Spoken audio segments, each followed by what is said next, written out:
ഐക്യം തള്ളുകയാണ് NSS. അതിപ്രധാനം, വളരെ പ്രധാനം. ഇപ്പോഴത്തെ രാഷ്ട്രീയ സാഹചര്യത്തിൽ പ്രത്യേകമായി ആ രാഷ്ട്രീയ സാഹചര്യം കൂടി പരാമർശിക്കുന്നുണ്ട്. NSS സെക്രട്ടറി പ്രതികരണം എന്നത് വളരെ പ്രധാനമായി മാറുന്നു. എന്തുകൊണ്ടാണ്? നേരത്തെ ഇപ്പോൾ രാഷ്ട്രീയമായ തീരുമാനമല്ല ഈ സഹകരണ കാലഘട്ടത്തിൻ്റെ ആവശ്യമാണ് NSS SNDP സഹകരണം എന്ന് വിശദീകരിച്ച് NSS ഇപ്പോൾ പുതിയ നിലപാടെടുക്കുന്ന സാഹചര്യം എന്താണ്? അപ്പോൾ വരുന്ന നിയമസഭാ തെരഞ്ഞെടുപ്പുമായി കൂടി ബന്ധപ്പെട്ട് കിടക്കുന്ന ചിലത് സംഭവിക്കുന്നു എന്ന സന്ദേഹമല്ലേ പ്രശാന്ത്? അങ്ങനെ സന്ദേഹമല്ലേ NSSനെ ഇങ്ങനെ ചിന്തിപ്പിക്കാൻ പ്രേരിപ്പിക്കുന്നത്? NSS ഒരു പ്ലാറ്റ്ഫോമിലേക്ക് വരുമ്പോൾ അത് NSSൻ്റെ താല്പര്യത്തിനപ്പുറത്ത് മറ്റാരുടെയോ രാഷ്ട്രീയ താല്പര്യം എന്ന നിലയിൽ വന്നു എന്നതിൻ്റെ തിരുത്താണോ? അങ്ങനെയാണോ ഉദ്ദേശിക്കുന്നത് NSS? തീർച്ചയായിട്ടും. കാരണം NSSനെ ഒരു ഇടത് ചേരിയിൽ കൊണ്ടുകെട്ടാൻ ഒരു നീക്കം നടത്തുന്നു എന്നൊരു ചിന്ത പ്രബലമായി തന്നെ NSSൻ്റെ അണികൾക്കിടയിൽ ഉണ്ടായി. ഇന്നിപ്പോൾ ഡയറക്ടർ ബോർഡ് യോഗം ചേർന്നത് തന്നെ ഈ വിഷയം NSS general secretary G. Sukumaran Nair നേരത്തെ വളരെ പരസ്യമായി ഈ സഖ്യത്തിലേക്ക് പോകുന്നു എന്ന സന്ദേശമെല്ലാം നൽകി വലിയ വിമർശനമൊക്കെ UDFനും BJPക്കും എതിരെ എല്ലാം ഉന്നയിച്ചതിന് ശേഷമാണ് ഇന്നിപ്പോൾ ഡയറക്ടർ ബോർഡ് യോഗത്തിലേക്ക് ചേർന്നത്. ഡയറക്ടർ ബോർഡ് യോഗത്തിലെ 28 അംഗങ്ങളാണ് ആകെയുള്ളത്. അതിൽ മന്ത്രി KV ഗണേഷ് കുമാർ ഒഴികെ 27 പേരും ഇന്നത്തെ യോഗത്തിൽ പങ്കെടുത്തു. അപ്പോൾ എല്ലാവരുടെയും അഭിപ്രായം, അതായത് ഏക അഭിപ്രായമായിരുന്നു ഇതൊരു രാഷ്ട്രീയ ലക്ഷ്യത്തോടെയാണ് ഈ സഖ്യം എന്നത് SNDP മുന്നോട്ട് വച്ചിരിക്കുന്നത്. തിരുത്തൽ വന്നത് എങ്ങനെയാണ്? ഇപ്പോൾ NSS general secretary G. Sukumaran Nair NSSുമായി ബന്ധപ്പെട്ട നിലപാടുകൾ അത് വളരെ തർക്കമില്ലാത്ത തരത്തിൽ എപ്പോഴും പറയാനുണ്ട്. ഇപ്പോൾ NSS ജനറൽ സെക്രട്ടറി ഒരു നിലപാട് സ്വീകരിക്കുന്നത്, അതിനുശേഷം മറ്റാരുടെയും സമ്മർദ്ദത്തിന് വഴങ്ങിയൊരു നിലപാട് സ്വീകരിക്കുന്ന രീതി NSS ഇല്ല. നമ്മൾ കഴിഞ്ഞ കുറേ കാലമായി, ഇപ്പോൾ അദ്ദേഹത്തിന് മുൻപ് ശ്രീ നാരായണ പണിക്കരാണെങ്കിലും അങ്ങനെ ഒരു രീതിയില്ല. പക്ഷേ ഒരു പുനർവിചിന്തനം വേണം എന്നതിലേക്ക് വന്നത്, അതിപ്പോൾ ഇന്ന് പ്രമേയം അവതരിപ്പിച്ച അദ്ദേഹം തന്നെയാണ് എന്ന തരത്തിലൊക്കെ വാർത്ത. അക്കാര്യത്തിൽ സ്ഥിരീകരണം ഉണ്ടോ എന്ന കാര്യം എനിക്കറിയില്ല. പക്ഷേ അങ്ങനെ ഒരു പുനർവിചിന്തനം എന്നതിലേക്ക് എത്തുന്ന സാഹചര്യം, അതാണ് ഞാൻ പറഞ്ഞത്. ഈ ചർച്ചകൾ നടന്നു. ഇന്ന് ഈ NSS SNDP ഐക്യം സംബന്ധിച്ച ചർച്ചകളാണ് ഡയറക്ടർ ബോർഡ് യോഗത്തിൽ ആദ്യം നടക്കുന്നത്. ഈ ചർച്ചകൾക്കൊക്കെ ഒടുവിലാണ് അദ്ദേഹം ഈ പ്രമേയം പാസ്സാക്കുന്നത്, പ്രമേയം അവതരിപ്പിക്കുന്നത്, അത് പാസ്സാക്കുന്നത്. അപ്പോൾ ഒന്ന്, അദ്ദേഹം ഇന്ന് പരസ്യമായി പറഞ്ഞ കാര്യം, തുഷാർ വെള്ളാപ്പള്ളിയെ ഇതിനു വേണ്ടി നിയോഗിക്കുന്നു, ഒരു രാഷ്ട്രീയക്കാരനായ NDAയുടെ ഭാഗമായി നിൽക്കുന്ന തുഷാർ വെള്ളാപ്പള്ളിയെ ഇതിനു വേണ്ടി നിയോഗിക്കുന്നു എന്നതിനുള്ള ഇരട്ടമുഖം പ്രശ്നമുണ്ടല്ലോ. ഇപ്പോൾ നായർ മുതൽ നായാടി വരെ അല്ലേ? അതെ, ആ മുദ്രാവാക്യത്തിന്റെ ഭാഗമായാണ് ശംഖുമുഖം കടപ്പുറത്ത്, ആ പരിപാടി ഞാൻ റിപ്പോർട്ട് ചെയ്തതാണ്. ശംഖുമുഖം കടപ്പുറത്ത് SNDPയുടെ വലിയ സമ്മേളനമായിരുന്നു. അത് BDS പാർട്ടി രൂപീകരണം, പ്രശാന്ത് ഉണ്ടായിരുന്നു, പാർട്ടി രൂപീകരണമായിരുന്നു. വലിയ ഐക്യത്തിന്റെ കാലമാണ്. പുതിയ പാർട്ടി ഉണ്ടാകുന്നത്, NDAയിലേക്ക് പോകുന്നു. അതിനുശേഷം ഇപ്പോൾ ആ മുദ്രാവാക്യം മാറ്റി. അപ്പോൾ ആ പാർട്ടിയുടെ പക്ഷേ സംസ്ഥാന അധ്യക്ഷനാണ് മകൻ അപ്പുറത്ത് SNDPയുടെ പ്രധാനപ്പെട്ട ചുമതല വഹിക്കുന്ന തുഷാർ വെള്ളാപ്പള്ളി BJPക്കൊപ്പം, അതേസമയം ഇപ്പുറത്ത് വെള്ളാപ്പള്ളി CPMനൊപ്പം.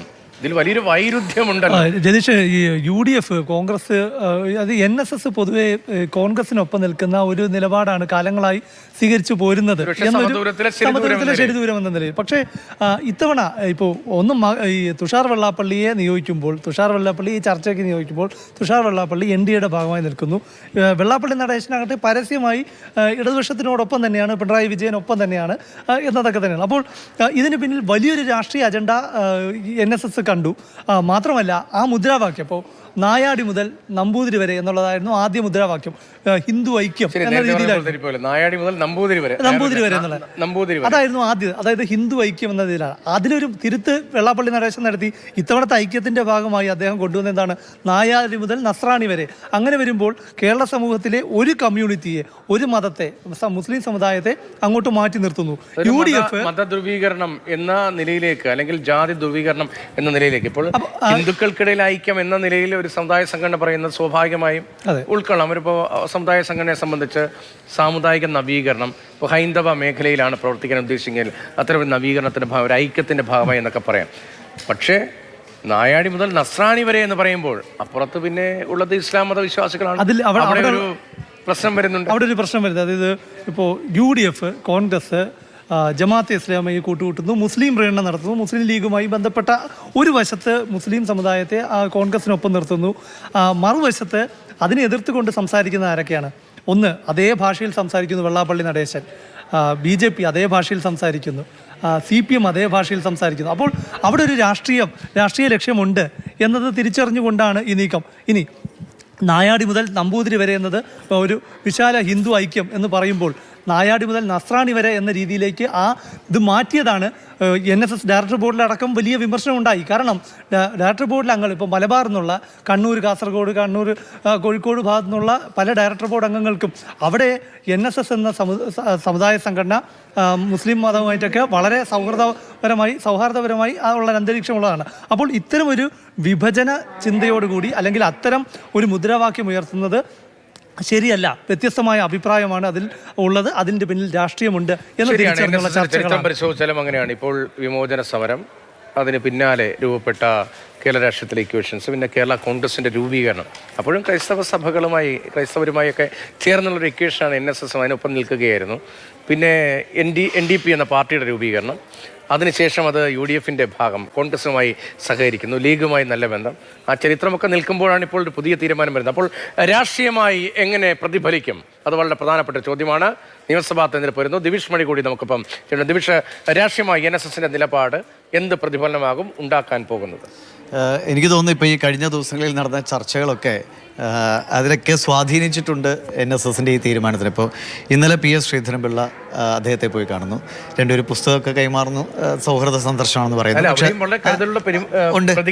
അതെ, രാഷ്ട്രീയത്തിന് അതീതമായ ബന്ധം പുലർത്തുന്നു. പക്ഷേ PS ശ്രീധരൻപിള്ള പറഞ്ഞു ഞങ്ങൾ ചില കാര്യങ്ങൾ പറഞ്ഞു, അത് ഞങ്ങൾക്ക് മാധ്യമങ്ങളോട് പറയാൻ കഴിയില്ല. ഇന്നലത്തെ തന്നെ സുകുമാരൻ നായരുടെ പ്രതികരണത്തിൽ കുറച്ചൊരു കടുപ്പമുണ്ടായിരുന്നു. അതായത് വരട്ടെ, അതിനെക്കുറിച്ച് പിന്നീട് പ്രതികരിക്കുക. അപ്പോൾ അവിടെ എന്തോ ചർച്ചകൾ അപ്പോൾ തന്നെ നടന്നിട്ടുണ്ട്. ഇന്ന് രസം എന്ന് വെച്ചാൽ വെള്ളാപ്പള്ളി നടേശൻ്റെ വീട്ടിൽ നിന്ന് രഘു ലൈവ് നിൽക്കുമ്പോഴാണ് അദ്ദേഹം ഇതറിഞ്ഞിട്ടില്ല, പിന്നീട് പറയാമെന്ന് പറയുമ്പോൾ അതിന് തൊട്ടുമുമ്പ് PS ശ്രീധരൻപിള്ള പോയി അദ്ദേഹത്തെ അഭിനന്ദനമൊക്കെ അറിയിച്ച് പുറത്തു വന്നിട്ട് ഈ നായർ ഈഴവ ഐക്യത്തെക്കുറിച്ച് അദ്ദേഹം സംസാരിക്കുകയും ചെയ്താണ്. അപ്പോഴും അദ്ദേഹത്തിന് സൂചന കിട്ടിയിട്ടുണ്ടാവില്ല. പക്ഷേ എനിക്ക് തോന്നുന്നു കോൺഗ്രസ്സിന് വലിയ ആശ്വാസവും കോൺഗ്രസിൻ്റെ ഇടപെടൽ ഇതിലുണ്ടായിട്ടുണ്ടോ എന്ന് ഞാൻ സംശയിക്കുകയാണ്. കാരണം കൊടിക്കുന്നിൽ സുരേഷ് അന്ന് വന്ന് റിവേഴ്സ് ഗിയർ ഇട്ട് പോകുന്നത് കണ്ടാണ്. അപ്പോൾ സതീഷിനെതിരായ ഭയങ്കര ഭീകരമായൊരു വിമർശനം എന്ന് പറയാം. അങ്ങനെയൊക്കെ ഒരു രാഷ്ട്രീയ നേതാവിനെ, ഒരു സമുദായ നേതാവിൻ്റെ അല്ലെങ്കിൽ സമുദായ സംഘടനയുടെ നേതൃസ്ഥാനത്തിരിക്കുന്നവർ ഇത്ര കടുത്ത രീതിയിലേക്ക് വിമർശിക്കണമെന്ന് എനിക്ക് സംശയമുണ്ട്. അപ്പോൾ VD സതീഷ് ഇത്രമാത്രം വിമർശിക്കാൻ എന്താണ് സുകുമാരൻ നായരെ ചുടിപ്പിക്കുന്നതെന്ന് അറിയില്ല. തിണ്ണ നിരങ്ങി 1.5 മണിക്കൂർ ഇവിടെ ഇരുന്ന് നിരങ്ങിയിട്ടാണ് പോയതെന്നൊക്കെ ആ ഭാഷ തന്നെ സത്യത്തിൽ ഒരു നേതാവിന് ചേർന്നതല്ല. അപ്പോൾ ആ നിലയിൽ കോൺഗ്രസിനെ വലിയ രീതിയിൽ പ്രതിരോധത്തിലാക്കുന്നുണ്ടായിരുന്നു NSSൻ്റെ നിലപാട്.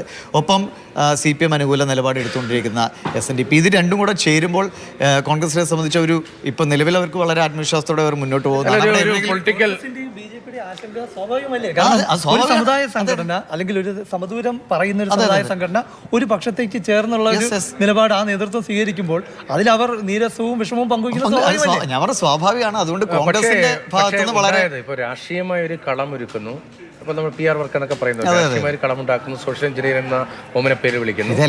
SNDPയും NSSനെയും ഒരുമിച്ച് കൊണ്ടുവരാൻ കഴിഞ്ഞു, അല്ലെങ്കിൽ SNDPയെ നേരത്തെ ഒപ്പം നിർത്താൻ കഴിഞ്ഞു, SNDP വഴിയെ NSSനെയും ഒപ്പം നിർത്താൻ കഴിഞ്ഞു എന്ന നിലയിൽ. പക്ഷെ അതൊരു ട്രാപ്പാണ് എന്നൊരു തിരിച്ചറിവ് NSSനുണ്ടോ? ഇത് രാഷ്ട്രീയമായിരുന്നു എന്ന തിരിച്ചറിവുണ്ട്. അതാണല്ലോ വളരെ പ്രധാനപ്പെട്ട ചോദ്യം. കാരണം ഇപ്പോൾ തുഷാർ വെള്ളാപ്പള്ളിനെ പറഞ്ഞു വിട്ടതാണ് പ്രത്യക്ഷത്തിലൊരു കാരണമായിട്ട് ഇന്ന് സുകുമാരൻ നായർ പറഞ്ഞു. കാരണം NDയുടെ ഭാഗമായി നിൽക്കുന്ന ഒരു കാരണം. പക്ഷേ ആ കാരണം തന്നെ ഇത് CPMലേക്കോ അല്ലെങ്കിൽ തന്നെ നമുക്കറിയാം അയ്യപ്പ സംഘവുമായി ബന്ധപ്പെട്ട് NSS എടുത്ത നിലപാട്, NSSൽ തന്നെ എത്ര പേർക്ക് അതിൽ എതിർപ്പുണ്ട്. അയ്യപ്പ സർക്കാർ നല്ല വഴിയിലാണ് പോകുന്നത്. നന്നായി വിശദീകരിക്കാൻ സുകുമാരൻ നായർ കഴിഞ്ഞു. നേരത്തെ സർക്കാർ നിലപാടെടുത്തു പ്രവേശനത്തിൽ. ആ നിലപാട് ഞങ്ങളെ സംബന്ധിച്ച് രാഷ്ട്രീയമായ നിലപാടില്ല. ആ നിലപാട് തിരുത്തിയാൽ അതിൽ പിന്തുണക്കുന്ന എന്താണ് തെറ്റ്? അസ്വാഭാവികമാണ്. പക്ഷേ എനിക്ക് തോന്നുന്നു അദ്ദേഹം രണ്ടിലേക്കും കൂട്ടിക്കെട്ടാനുള്ള ഒരു സാധ്യത കണ്ടു. ഭാവിയിൽ വരുന്നത് നമുക്കറിയാലോ, ഏത് രാഷ്ട്രീയം വന്നാലും ഏത് പാർട്ടി വന്നാലും അവർ സമുദായ സംഘടനകളെ പിണക്കാനൊന്നും നിൽക്കില്ല. ഇപ്പോൾ കോൺഗ്രസുമായിട്ട് ഇഞ്ചോടിഞ്ച് പോരാടി ഇനി കോൺഗ്രസ്സാണ് ഭരണത്തിൽ വരുമെങ്കിൽ കോൺഗ്രസ് വിരുദ്ധ നിലപാടെടുത്ത് NSS SNDP ഇങ്ങനെ ഉറച്ചു നിൽക്കുമോ, അല്ലെങ്കിൽ ഇവരായിട്ട് സഹകരിക്കേണ്ടതെന്ന് കോൺഗ്രസ് തീരുമാനിക്കുമോ? ആര് ഭരണത്തിൽ വന്നാലും ആര് ഭരിച്ചാലും, അതായത് സമുദായ സംഘടന നേതാക്കൾ അവരുടെ അനുഭവപൂർണ്ണമായ സമീപനത്തിൽ പ്രശാന്ത് ഇതിന് പിന്നിലൊരു കെണിയുണ്ട് എന്ന തിരിച്ചറിവാണ്. അല്ലെങ്കിൽ അത് സാമുദായിക സംഘടന ഇപ്പോൾ NSS നേതൃത്വത്തിന് ഡാമേജ് ഉണ്ടാക്കും, അല്ലെങ്കിൽ NSSന്റെ ആകെ താല്പര്യത്തിന് അത് വിരുദ്ധമായി പോയേക്കാം എന്നൊരു തിരിച്ചറിവ്. സാധാരണ നിലയിൽ പറഞ്ഞൊരു കാര്യത്തിൽ ഒരു തിരുത്തൽ സാധാരണ നിലയിൽ എളുപ്പമല്ല. അവിടെയാണ് ഇത് വരുന്നത്. ഇതിലൊരു കെണിയുണ്ടെന്ന് NSS ജനറൽ സെക്രട്ടറി സുകുമാരൻ നായരെ പോലെ പരിണതപരനായ ഒരാൾക്ക് മനസ്സിലായിട്ടുണ്ട്. പക്ഷേ സംഘടനയ്ക്കകത്ത് NSSനകത്ത് ഇങ്ങനൊരു വികാരം പ്രബലമാണ് എന്ന് മനസ്സിലാക്കിയത് കൊണ്ടാണ് ഈ തിരുത്തലിലേക്ക് ഇപ്പം പ്രത്യക്ഷത്തിൽ പോയത് എന്ന് തന്നെയാണ്. കാരണം ഒന്ന്, നായാടി മുതൽ നമ്പൂതിരി വരെ എന്ന ഒരു മുദ്രാവാക്യം ഉയർത്തി മുന്നോട്ട് പോയി സഹകരിച്ച് മുന്നോട്ട് പോകുമ്പോഴല്ല, നായാടി മുതൽ നസ്രാണി വരെ എന്നൊരു മുദ്രാവാക്യം ഉയർത്തുമ്പോൾ ഒരു ഭാഗത്ത് മാറ്റി നിർത്തില്ല. അവിടെ പ്രശ്നമുണ്ട്. ഇത് രണ്ടുപേര് ഹിന്ദു സംഘടനകളാണ്. ഹിന്ദു ഐക്യത്തിന് വേണ്ടി രണ്ട് സംഘടനകൾ ഇറങ്ങിത്തിരിക്കാൻ തെറ്റു പറയാൻ പറ്റില്ല. അവർ മത സംഘടനകളാണ്, സമുദായ സംഘടനകളാണ്, അവരൊരുമിക്കുക. പക്ഷെ മറ്റൊരു മതത്വം കൂടെ ചേർത്ത് പിടിച്ച് ഐക്യം എന്ന് പറയുമ്പോൾ നിങ്ങൾ മറ്റൊരു മതത്തെ പുറത്ത് നിർത്തുക. അത് എന്ത് രീതിയിലുള്ള ഒരു ഐക്യപ്പെടലാണെന്ന് നമുക്ക് മനസ്സിലാവുന്നില്ല. സാമൂഹ്യനീതി എന്നതാണ് ഞങ്ങളുടെ ലൈൻ. അത് പ്രഖ്യാപിതമായ നയമാണ്.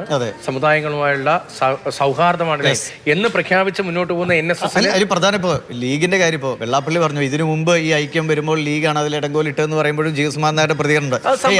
തർക്കം മാത്രമാണ്, അങ്ങനെ വിചാരിക്കുന്നില്ല. അപ്പോൾ NSS സംബന്ധിച്ച് എപ്പോഴും ഒരു മതേതര പ്രതിച്ഛായ നിലനിർത്താൻ ശ്രമിക്കുന്ന ഒരു സംഘടനയാണ് എന്ത് വന്നാലും. അപ്പൊ അത് അതിനൊരു കോട്ടം വരുമോ എന്നുള്ള ഒരു ആശങ്ക അവർക്കുണ്ടായത് കൂടിയാകാം ഇതിന് കാരണം. അങ്ങനെ ഒരു സഹകരണം പറയുന്ന അല്ലെങ്കിൽ ഇങ്ങനൊരു ഒരു ഐക്യ ഫോർമുല മുന്നോട്ട് വയ്ക്കുന്ന SNDP പ്രത്യക്ഷത്തിൽ ഒരു പക്ഷത്താണ്, പ്രത്യക്ഷത്തിൽ ഇടതുപക്ഷത്തോടൊപ്പമാണ് എന്നതുകൊണ്ട് തന്നെ അതിൽ കൃത്യമായ രാഷ്ട്രീയമുണ്ട് എന്നുള്ളത് NSS നേരത്തെ തിരിച്ചറിഞ്ഞു കാണും. നിർബന്ധിതമായി അങ്ങനെ ഒരു പ്രഖ്യാപനം നടത്താൻ നിർബന്ധിതമായി എന്ന് വേണം മനസ്സിലാക്കാൻ. ശരി, ഏതായാലും വളരെ പ്രധാനപ്പെട്ട അതിപ്രധാനമായ ഒരു നിലപാട് സ്വീകരണമാണ് NSSന്റെ ഭാഗത്തുനിന്നുണ്ടായത്. NSS SNDP ഐക്യം ഒരു ഇടവേളയ്ക്ക് ശേഷം അങ്ങനെ ഐക്യം രൂപപ്പെടുന്നു എന്നത് അംഗീകരിച്ചതിന് പിന്നാലെ ഇപ്പോൾ ഐക്യത്തിൽ നിന്ന് പിന്മാറുകയാണ്.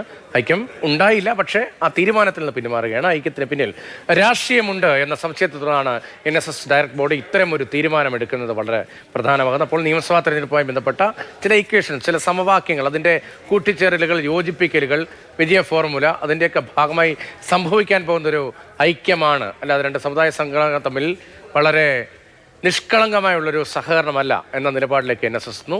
ആ സാഹചര്യത്തിൽ ഐക്യം വേണ്ടതില്ല എന്ന നിലപാടാണ് ഇപ്പോൾ NSS നേതൃത്വം പ്രഖ്യാപിച്ചിരിക്കുന്നത്.